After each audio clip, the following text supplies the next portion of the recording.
Ah, elle a tout plus que les autres. Non, je rigole. La lavande, c'est un produit d'Elémur. Celui-là, celle-ci, celle qui est dans la formule. Je recommence, c'était moche.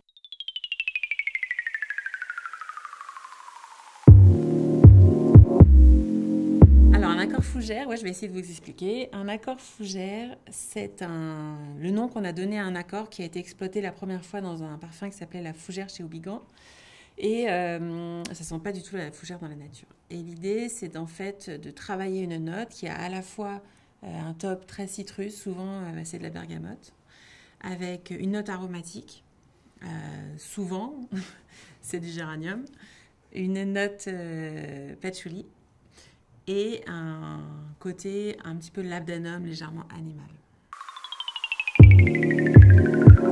Alors si et non. En fait, c'est un accord old school parce que c'est un accord qui date, effectivement, mais qui a été réinventé à chaque époque.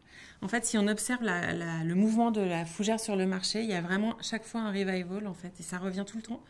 Et c'est ce qui en fait la beauté. En fait, c'est une note qui est tellement complexe en parfumerie qu'il y a toujours moyen en fait de la retravailler et de la réimaginer. Et on pensait qu'elle était presque disparue en fait il y a 10 ans. Et puis là, on voit bien que le retour est avec à chaque fois des nouvelles facettes qui sont extrapolées.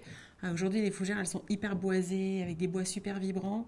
Il y a 30 ans, elles étaient hyper aromatiques, avec des notes basilic, anisées. Enfin voilà, il y a toujours une façon de la réinventer.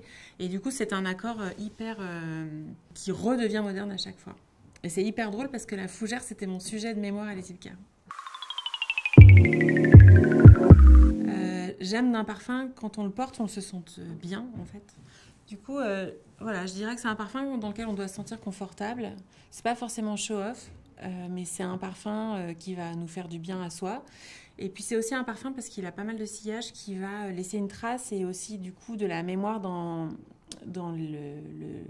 chez les autres, en fait, dans les gens avec lesquels on vit. Donc voilà, moi je dirais plutôt un parfum de tous les jours. Premier du fond de la classe. Hyper agréable d'avoir affaire en fait à des gens qui nous font confiance, qui ont envie de travailler en direct avec des parfumeurs. C'est hyper rafraîchissant. Merci. J'ai regardé le catalogue complet. Je me suis dit que je pourrais vous travailler un bois de chêne. C'est un nouvel ingrédient qu'on a au catalogue et l'idée c'est que ce sont des bois qui normalement sont utilisés pour les tonneaux. Et on a fait une pyrogénation de ces bois, comme on le ferait pour un tonneau pour le vin. Et ça a vraiment presque cette odeur, quand on dit d'un vin qu'il a un arôme boisé, ça a cette odeur-là. Et l'intérêt, c'est que c'est vraiment une nouvelle facette qu'on n'avait pas précédemment dans les autres notes boisées et qui donne beaucoup de richesse, de profondeur au parfum. Et c'est une super belle note.